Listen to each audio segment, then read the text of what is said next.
मेरे भी उसने डंडों से मारा, जिस डंडे से मारा वो तोड़ दिया उसने मेरे सर के पे। पॉलिस इतना शदीद हुआ, लोग मुझे कहना शुरू हो गए कि जी इनका दिमागी तवाज़ुन ठीक नहीं है। एक तो उन्होंने मुझे डंडों सोटों के साथ मारा है, ऊपर से मुझे ये बदनाम कर रहे हैं। मेरे बेटे के ऊपर क्या असर पड़ेगा, वो बेचारा ग्रो कर रहा है, उससे स्कूल जाना है। जब एक औरत जा रही हो, उसके साथ छोटा सा उसका बच्चा और इर्द गिर्द के लोग जो है अपनी उनकी खवातीन आवाज़ें कसी और उनके आदमी भी आप लोगों को बुरा भला कहे या कहे कि ये ऐसी है, ये ऐसी है। मैं अकेली थी अपने बेटे के साथ, इस वजह से कोई आदमी होता तो इनको मुंह तोड़, जिस तरह इन्होंने मुझे डंडों से मारा है उसको तो वैसे ही मार देता। ये एक आदमी नहीं है, इस आदमी ने तो बाकायदा एक्शन किया है ना, डंडों सोटों के साथ हमें मारा है। मुझे हरासा करते और आगे से लोगों को कहते फिरते फलानी ये वो। मैं 11 साल से इस कमरे में रह रही हूँ, ये अपने बेटे के साथ। फ्लैट आपका अपना है? जी, ये मैंने लिया था। इससे पहले हमारा घर था, अनफॉर्चुनेटली हमारा घर सेल आउट हो गया। मेरा बेटा इटालियन बच्चा है, मेरी एक इटली के आदमी के साथ शादी हुई थी, जिसमें से मेरा एक ही बेटा पैदा हुआ। मेरे हस्बैंड हमें शादी करके हमें छोड़ के यहाँ से चले गए थे। बेनज़ीर इनकम सपोर्ट प्रोग्राम की ऐड की है मैंने, इसके हेल्थ कार्ड जो है, इसका इंश्योरेंस कंपनी की ऐड की है, हेल्थ कार्ड के इमरान खान के किए, मगर मुझे इनमें से किसी में से कभी कोई फ़ायदा नहीं। क्या ख्वाहिश ऐसी दिल में है जो पूरी हो जाए और आपकी ज़िंदगी का मकसद पूरा हो जाए? मेरी एक ये ख्वाहिश है कि ये बच्चा जो है अपनी फैमिली में जाए जहाँ मेरी शादी हुई है। चढ़ते सूरज को सारे पूजा करते हैं, चढ़ते सूरज की। बिस्मिल्लाहिर्रहमानिर्रहीम, अस्सलाम वालेकुम नाज़रीन, आप देख रहे हैं एक न्यूज़ और मैं हूं बिलाल ज़फ़र। नाज़रीन, आज मेरे साथ जिस शख्सियत को आप देख रहे हैं, आज से कुछ अर्सा पहले शोबिज़ में एक बड़ा नाम, एक अच्छी मॉडल और पीटीवी की मानाज जो है फ़नकारा मिनाहिल शेख मेरे साथ मौजूद हैं। इनकी कंडीशन ये, कोई इन्होंने गेटअप खुद से नहीं बना रखा, मतलब कोई ड्रामा या कोई सीरियल करने के लिए गेटअप नहीं है। इनको हालात ने इस कदर मजबूर कर दिया है कि ये कंडीशन आपके सामने है। मेरे हाथ में ये रिपोर्ट्स आप देख रहे हैं कि जिस जगह पर ये रहती हैं इनके ऊपर तशद्दुद का इनको निशाना बनाया गया, इनको ज़ख्मी किया गया, बाकायदा तौर पर जिस्म के मखसूस हिस्सों पर भी जो है वो चोटें लगाई गई ताकि ये अपनी जान से चली जाएं। इसकी सारी असल वजूहात क्या हैं, शोबिज़ के लोगों को इस तरह ज़वाल पज़ीर क्यों देख रहे हैं हम, ये आज सारा कुछ इनसे जानेंगे और सब कुछ आप तक पहुंचाते हैं कि मिनाहिल शेख के साथ अब तक क्या कुछ हो रहा है, इनको किन मुश्किलात का सामना। अस्सलाम वालेकुम। जी वालेकुम अस्सलाम। कैसी हैं मिनाहिल? देख के आपको मुझे बहुत दुख हो रहा है। एक तरफ आपके वो लग्जरी एड्स और खूबसूरत ज़िंदगी लाइफस्टाइल, और एक ये मिनाहिल शेख कैसे पहुंच गई यहाँ पर? ये बस मैं अकेली हो गई थी। कुछ मेरे जहाँ मैं काम करती थी, कुछ उन लोगों की वजह से। और डायरेक्टर प्रोड्यूसर तो सारे बड़े अच्छे होते हैं जी, मगर जो आपके साथी होते हैं वो इतने अच्छे नहीं होते, क्योंकि आपको पता है कि ये फील्ड ऐसी है कि यहाँ पर अ, मतलब आपको एक्टिव रहना पड़ता है, लेकिन वक्त के साथ साथ जब आप ज़वाल पज़ीर होना शुरू हो जाते हैं तो वो आपके साथियों की वजह से होता है। उसमें कुछ आपकी साथी अदाकाराएँ भी होती हैं, अदाकार भी होते हैं।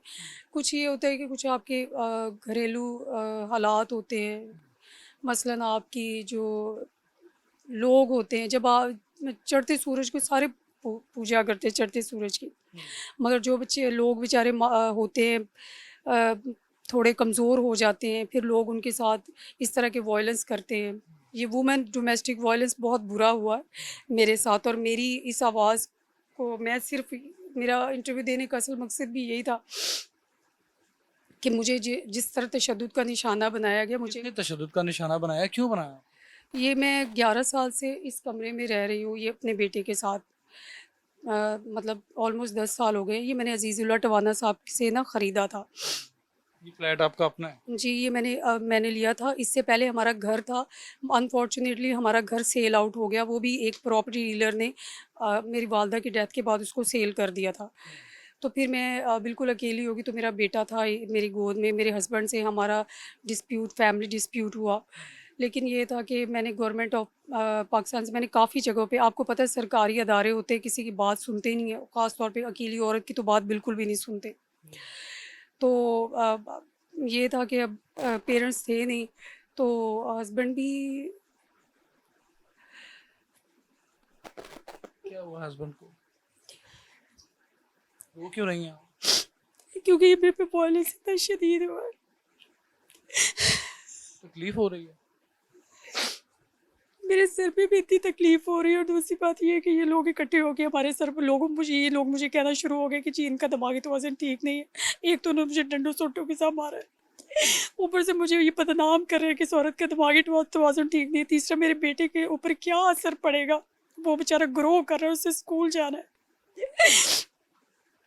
मेरी आप लोगों से ना ये रिक्वेस्ट है कि प्लीज़ इस वॉयलेंस को ना ऐसे मत छोड़े।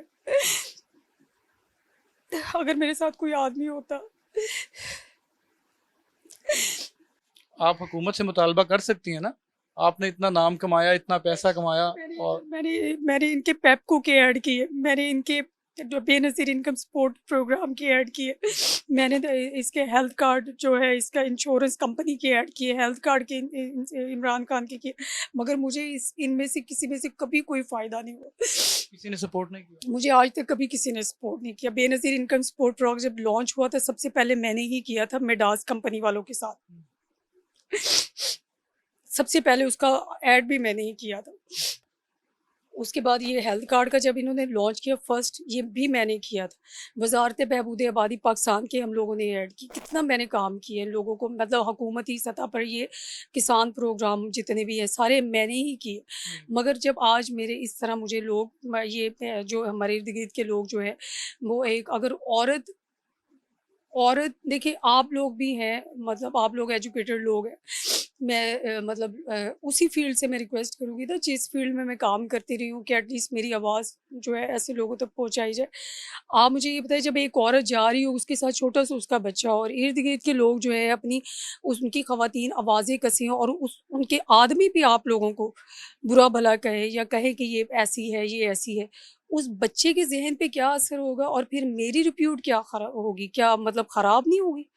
और ये यहाँ पे वो लोग करते हैं जिन लोगों को बिल्कुल कोई चैन नहीं होता अपने घरों में। आपसे क्यों क्यों इस तरह की ख़ारबाज़ी निकाल रहे हैं आप? क्योंकि मैं अकेली थी अपने बेटे के साथ, इस वज़ह से। कोई आदमी होता तो इनको मुँह तोड़, जिस तरह इन्होंने मुझे डंडों से मारा है, उसको तो वैसे ही मार देता। कहाँ-कहाँ पे डंडों से तशद्दुद किया? रो क्यों रही हैं? हौसला करें ना आप। वज़ीर आला पंजाब हैं हमारी, खातून हैं, और वो तो बड़ा ख़्याल रखती हैं ख़वातीन का। आपका पैगाम वहाँ तक जाएगा। मेरे पे उसने डंडों से मारा है, ठीक है? उसने जिस रॉड से मुझे मारा है, उसके अंदर रॉड था। जिस डंडे से मारा, वो तोड़ दिया उसने मेरे सर के ऊपर। मैं इसी तरह रोते हुए इधर थाना गालब मार्केट गई हूँ।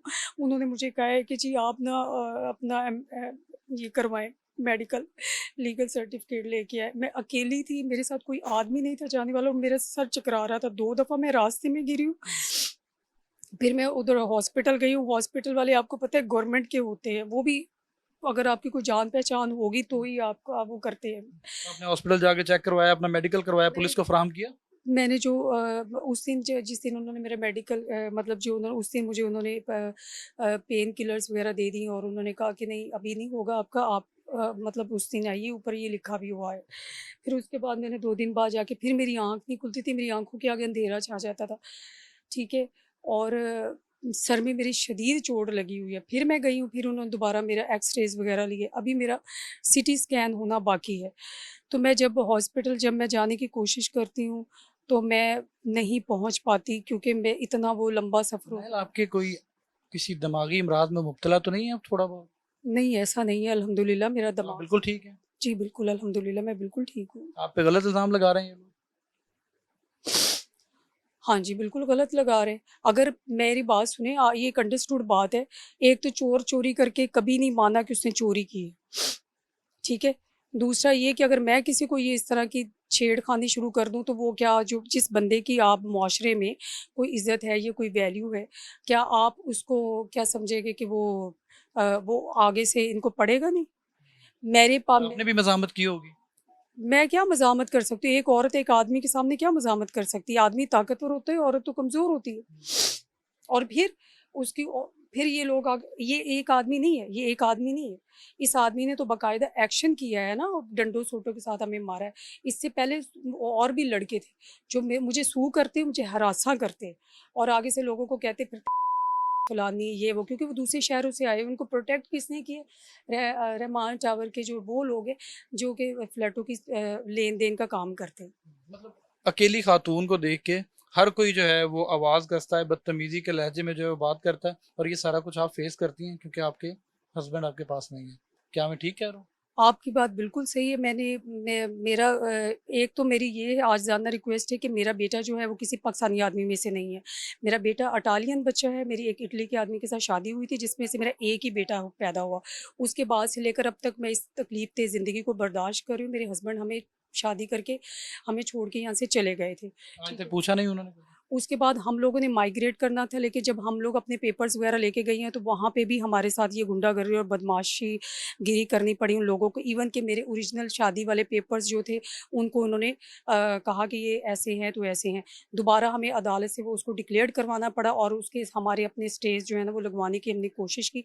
उसके बाद आप ये देख लीजिए कि जब हम वहाँ मतलब उसको गवर्नमेंट से अभी हमने अपील करनी थी, मैं इन्हीं इन्हीं चक्करों में थी कि मैं मतलब इस बच्चे को उसकी फैमिली के साथ इसको मिलवा सकूं। मैं ज़्यादा से ज़्यादा और क्या कर सकती हूँ? नहीं मग मिलवा सकी अब तक? अब मैं अभी तक कौंसल खाने से मैंने राब्ता किया तो उन्होंने कुछ अर्सा पहले इसका एक बड़ा भाई था, स्टेप इसका ब्रदर था। मेरा एक ही बेटा है, ये इब्राहिम एक ही बेटा है मेरा उसमें से। तो उसमें उसने राब्ता किया था, मगर वो मेरे लिए यहाँ से माइग्रेट करना, इतने ज़्यादा पैसे लगते हैं इसके ऊपर, इमिग्रेशन के ऊपर, ठीक है, इतनी ज़्यादा वो चीज़ें लगती, मैं इसको कैसे माइग्रेट करवा सकती हूँ? फिर ये बच्चा जो है, ये बच्चा पाकिस्तानी पासपोर्ट का हकदार इसलिए नहीं हो सकता क्योंकि ऑल इन ऑल मैं इसको अपनी आइडेंटिटी नहीं दे सकती। इसका वालिद इटालियन था, ही इटली का था। फिलहाल मुझे ये बताएं, इतना अरसा शोबिस में रह के हाई फाई लाइफ गुजार दी, बड़ी वर्सटाइल ड्रेसिंग और कपड़े और हर चीज़, बड़े बड़े आर्टिस्टों के साथ काम करने का मौका भी मिला होगा, किसके किसके साथ काम किया? मैंने बहुत सारे लोगों के साथ काम किया है। सारे आपके जो अच्छे करीम के लोग थे, जैसे फ़िरदौस जमाल साहब हो गए, सबा कमर हो गई, इसके शोभा अलावा कमर के साथ भी काम किया? हाँ जी, मैं जियो के हम सब उम्मीद के साथ उनके साथ करती होती थी। और जाना मलिक और मैं वो थी, और इसके अलावा सबा कमर हुआ करती थी। नुमान इजाज के साथ इत्तेफाक हुआ? हाँ जी, नुमाद इजाज़ साहब के साथ भी हुआ। हुमायूं सईद के साथ? नहीं, हुमायूं सईद साहब के मैंने काम नहीं किया, मैं गलत बयानी नहीं करूँगी, मैंने हुमायूं सईद साहब से। चल, फिर भी बड़े बड़े लोगों के साथ काम किया, ये तो लोग बड़ा हमदर्द कहते हैं खुद को, क्या इन हालात में आने के बाद किसी ने पूछा आपको? नहीं सर, मुझे किसी ने भी नहीं पूछा। तो आपको शोबिस कैसा लगा फिर? मुझे ये बस ऐसा ही है कि आपको इसके साथ इसलिए अटैच रहना चाहिए ताकि आप रहें, आप एक औरत अंदर की ज़िंदा रहे। एक औरत जो होती है या एक आदमी होता है, बेसिकली मैं अब आपको माज़रत के साथ, आप खुल के बोलें, आपका जो दिल कर रहा है बात करें। हाँ, माज़रत के साथ मैं एक पढ़ी लिखी खातून हूँ और मैंने पंजाब यूनिवर्सिटी से एजुकेशन ली हुई है। मेरा कहने का मकसद ये है कि हर आदमी के साथ, हर बच्चे के साथ, हर औरत के पास एक वो उसके अंदर की एक आवाज़ होती है जो उसको आर्टिस्ट बनाती है, ठीक है? वो आवाज़ उसको बताती है कि वो असल में उसकी पर्सनैलिटी क्या है। सॉरी, मेरे सर पे ना चोटें लगी हैं। तो वो उसकी वो जो शख्सियत है उसको मस्ख़ नहीं करना चाहिए। हमारी जो फ़ील्ड है इंतहाई सेंसिटिव फ़ील्ड है। ये इसमें वो लोग इसको लेते हैं जो कि एजुकेटेड तबका होता है, वो इनको बूस्ट करता है, इस फील्ड को लेके जाता है। लेकिन दूसरे लोग इसको हमेशा नेगेटिव लेके जाते हैं। मैं जब इस फील्ड में थी तो मुझे कोई गलत बंदा नहीं मिला, मीडिया का कोई गलत बंदा नहीं मिला। मुझे जो भी मिला बाहर से गंदा बंदा मिला हमेशा। मीडिया की फील्ड, जो मीडिया के में आपके दोस्त होते हैं ना, जैसे आपके कुलीग्स होते हैं, उनके रवैया तो मुख्तलिफ होते ही हैं, मगर ना कोई आपको ऐसा डायरेक्टर मिला। पिछले दिनों आपने सुना होगा, हुमैरा असगर नामी एक मॉडल थी, उनकी 9 माह जो है उनके फ्लैट में डेड बॉडी पड़ी रहती है, और उसके बाद जो है उनको देखा जाता तो उनके घर वालों ने भी एक्सेप्ट नहीं किया था उन्हें। तो आपके पेरेंट्स किधर हैं, क्या आपकी फिक्र करते हैं? मेरे अनफॉर्चुनेटली मेरे पेरेंट्स नहीं है, उनको उनको मेरी 2005 में मेरी वालदा शेख ज़ायद हॉस्पिटल में हार्ट अटैक से फौत हो गई थी।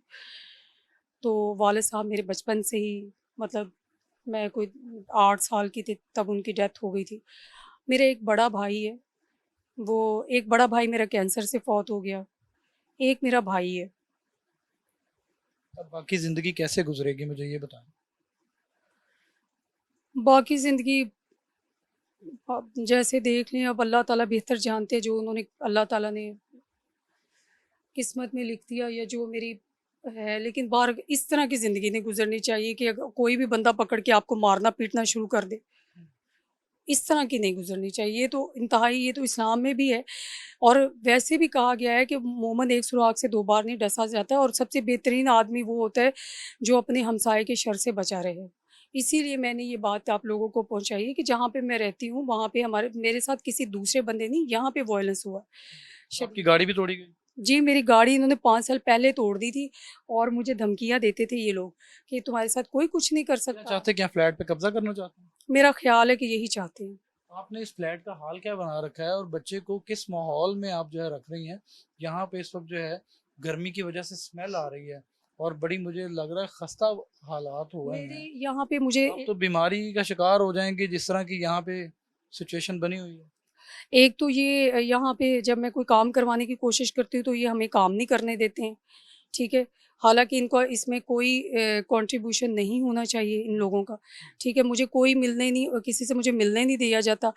हालाँकि मैं इनकी कस्टडी में नहीं हूँ, मैं बाहर जाती हूँ, मैं लोगों के पास जाके लोगों के कपड़े भी सी आती हूँ मशीन वगैरह पे बैठ के। जरिया आमदन क्या है वैसे?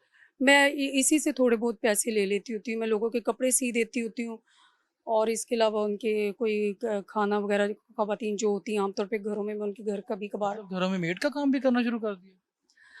नहीं, कोई ऐसी बात नहीं, मतलब आप काम कर रहे हैं तो कोई इतना बुरा बुरा नहीं होता।